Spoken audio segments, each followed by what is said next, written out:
mooticha wahiitu jira. Mootichi kun ummanni filatanii aangoo irra kaahanii akka isaaniif hojjetu maaliif isaantu filatee nuutaa jedhanii aangoo irra kaahan. San booda mootichi sun aangoo irra erga taa'ee booda ammoo saree 10 guddise. Saree 10 guddisatanii maaliif guddisee jettanii yoo gaafattan akka namoonni isa walii galtee hin uumne, yaani waan inni jedhee hin fudhanne, akkasuma namoonni ajaja isaa didan yoo ka jiraatan taate fuudhanii bakka sareen 10 kana jirtutti darbanii sareen 10 tunniin ammoo nyaattiin jechuudha. San booda mootichi kun ammoo namoota hedduu qaba isa jala ka hojjetan, akkasuma namoota yaada adda addaa isa kennanii fi yaada adda addaatiin isa gargaarantu jira. San booda namoota yaada isa kennanii jalqaba isa deeggaranii aangoo irra kaahan kana namoota kanneen keessaa tokko mootummichi waa wahii jennaan lakkii wanni isin jettan kun sirrii miti, karaan sirrii kana jedhe. Waan namtichi kun jedhe ammoo namootiin aangoo mootummicha jala jiran gariin waan namtichi kun jedhan deggafanillee yookaan deeggaranillee, laakiin hin sodaatan mootummicha kana waan sodaataniif afaan bahuu hin dandeenye.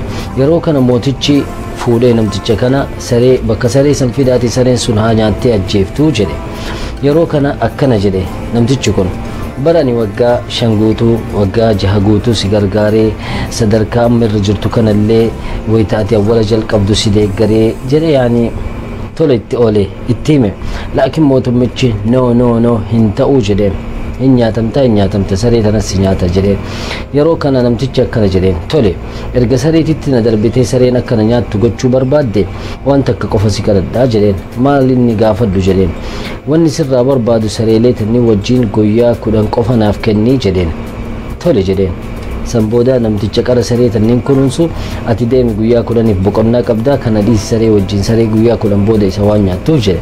San booda namtichi kun saree tanniin kunuunsuu jalqabe, nyaata kennaa fi bishaan kennaa fi namticha jabenyaa qara saree eegu kana caalaa walitti dhiheenya uumuu jalqaban. San booda guyyaan 10 kun hin dhumatee san booda mootichaa fi gaardiileen isaa dhufanii akkamitti sareen namticha kana akka nyaattu laaluudhaaf dhufan jechuudha. San booda ol seenanii sareelee hidhanii marayu mana isaanii keessa galchanii saaxinii isaaniitiin fidanii isa hidhanii qixxa kaanii sareelee maraa banaatii haa nyaattu jedhe. San booda sareeleen isa bira dhuftee namticha hidhame kana bira dhuftee itti riqattee isa bira teettee huu jettee itti hiitee, yaani nyaataan hin jirtu. San booda mootichi maaltu uumamaa jira jedhe. Yeroo kana hin beeynu halaqaa hin beeynu, halaqaa kenna hin beeynu jedhanii.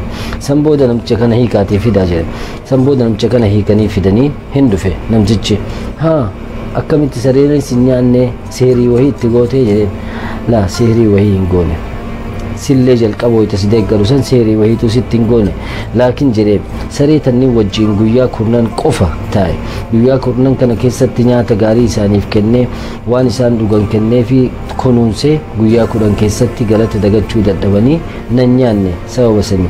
Laakiin si jedheen waggaa 5 guutuu si bira dhaabadhee si deeggaree yeroo ati dogongorte ammoo dogongorte jedhee si himnaan dogongora takkittiidhaaf fuutee achiin na darbitee isaaniin na nyaachisu.